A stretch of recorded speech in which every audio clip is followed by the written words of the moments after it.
दनाना गांव है भिवानी के पास, तलू दनाना।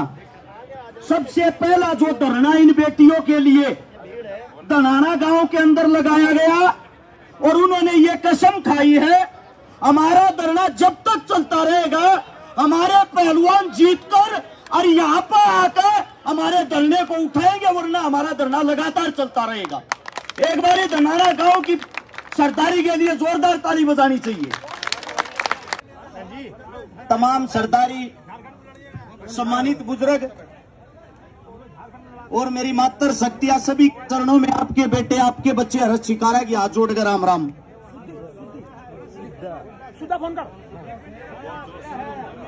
बाबूजी, बाबूजी, हेलो, एक बार हमने बोल लेने दो। यो माइक आप दे दे, पे लल्ला डे लो। सबसे पहले तो अभी मेरे अंकल जी पिता समान सुरेश को माइक पकड़ कर बताने लग रहे थे, गाड़े भोकन भोकन भाषण देना हो कि मैं समझान भी आऊ। मेरे अंकल जी ने सोमा के सोए तोड़ बता दिया था, अब यो समाधान न्यू होगा, न्यू नहीं तो न्यू करना है। ये तो हमारे बड़े हैं, इतना जोश इस जवानी में हमारे में आज भी नहीं है जितना जोश हमारे बुजुर्गों में। कम से कम इनका ईमान सम्मान कर लो यार। इनके मवाल दौड़े हो रहे थारे संघर्ष के मारे। हाथ जोड़कर विनती है, बात समझने और सुनने की कोशिश करना। फैसले तो लेंगे हमारे बड्डे, जो भी इनका फैसला होगा हमारे लिए वो सर्वमान्य है। लेकिन उससे दूसरा कुछ बातें ऐसी हैं जिनमें युवाओं को बदलाव करना पड़ेगा। एक सोशल मीडिया पर एक नई पढ़ाई चल रही है, एक नई यूनिवर्सिटी खोल ली है, जिसने कहा अगर फेसबुक या यूनिवर्सिटी या किसने खोली है, सरकार की आईटी सेल ने, और इसमें सबसे मजबूत मीडिया कर रही है। हमने तो यह सुना था, किताबों में यह पढ़ा था, मीडिया हिंदुस्तान का वो चौथा स्तंभ है जो हिंदुस्तान की आवाज को बुलंद करती है, न्याय की आवाज को उठाती है, जनता की आवाज को नेता और मंत्रियों तक पहुंचाती है। आज मुझे बताते हुए बड़ा दुख हो रहा है, जो हमारा चौथा स्तंभ जिसको बोलते हैं जो मीडिया, वो नेता मंत्रियों के पास जाती है, अपनी नगद पैसे लेके उनके प्रचार में लग जाती है। उदाहरण के साथ बताऊंगा, हाथरस के अंदर एक दलित बहन का बलात्कार हुआ। उस वक्त मीडिया चिल्ला चिल्ला के कह रही थी क्या आपको सीबीआई पे भरोसा नहीं है। मीडिया दब के बदनाम कर रही थी, लेकिन उसके बाद जब वो केस सत्य हुआ, मीडिया के मुंह में दही जम गई। मीडिया ने बाद में किसी को पकड़ के ये नहीं पूछा वो केस सत्य था। ऐसे ही अजय मिश्रा का बेटा टेनी आप सबके सामने था।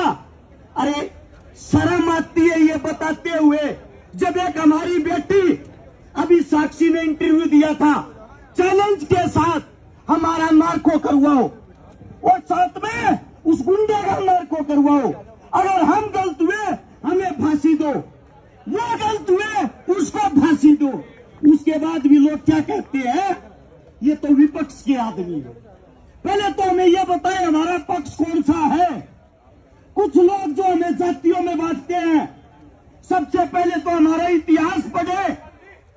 जिस जाति को आप बदनाम कर रहे हो, उसी जाति के बेटे बॉर्डर के ऊपर सबसे ज्यादा शहादत देते हैं। उसी जाति के बेटे उसी तिरंगे में लिपट कर अपने घर आते हैं, और उसी जाति के बेटे जिनको यहाँ के 2 रुपए के भाड़े के सोशल मीडिया वाले टट्टू बदनाम करते हैं, उसी जाति के बेटे विश्व में जाके तिरंगे को ऊपर लहराते हैं। शर्म इस बात की आती है। एक छोटा सा उदाहरण बताता हूं, दिल्ली का इतिहास पढ़ना। दिल्ली का एरिया मात्र 3 से 4 किलोमीटर का था। इसके अंदर 307 खापे आज भी हमारी बसाई हुई है। इसी दिल्ली के अंदर लोग जब हमारे को ये कहते हैं ये विशेष जाति के, उनको ये बता देता हूं, हमने यहाँ दिल्ली पर जब बार बार हमले हुए, हमारे बुजुर्गों ने हमारे लिए अपना रक्त बहाया है, रक्त से इस दिल्ली को सींचा है। और आप हमें देशद्रोही, आप हमें उंगली उठाते हो जब हमारी बहन बेटियों पर कोई बात आती है। आप लोगों को बताता हूं, मराठा और ब्राह्मण सेना 1761 में पानीपत की लड़ाई लड़ने के लिए आए थे। 4000 अपने साथ में अपने परिवार, अपने बच्चे लेके आए थे। जब उनकी उस युद्ध में हार हुई, उस युद्ध के हार के बाद उस वक्त के हमारे महाराजा थे, महाराजा सूरजमल, जिन्होंने जिम्मेदारी ली थी ये बहन बेटी ब्राह्मणों की हो या पेशवाओं की, इनका जिम्मेदार मैं हूं, इनको घर तक मान सम्मान के साथ मैं पहुंचाऊंगा। उसके बाद उन्होंने अपनी सेना को आदेश दिए, वो जो क्षेत्र था जहां पे वो महाराजा साहब जो पेशवा थे, उनका जो अंतिम संस्कार किया गया, वो रोहतक के पास हमारा सांगी गांव है। आज भी हमारे बच्चे, हमारे बुजुर्ग वहां माथा धोते हैं, आज भी हमारे बच्चे वहां दूध चढ़ाते हैं। हम इतना मान सम्मान उनको आज भी करते हैं। और उनकी जो बच्चियां थी, बेटियां थी, हमारे रोहतक के और हिसार के जो मान थे, जाखड़ थे, दैया थे, गुड़िया थे, पुड़िया थे, गिल थे, इज्जत के साथ यहां से सेना जाती है। उन 4000 बेटियों को महाराष्ट्र में मुंबई से 180 किलोमीटर दूर मालेगांव नाम की जगह है, उनको वहां पे बसाती है। उन पे वहां के बसाने के बाद उनके पति खत्म हो गए थे, मर्द मांस खत्म हो गए थे।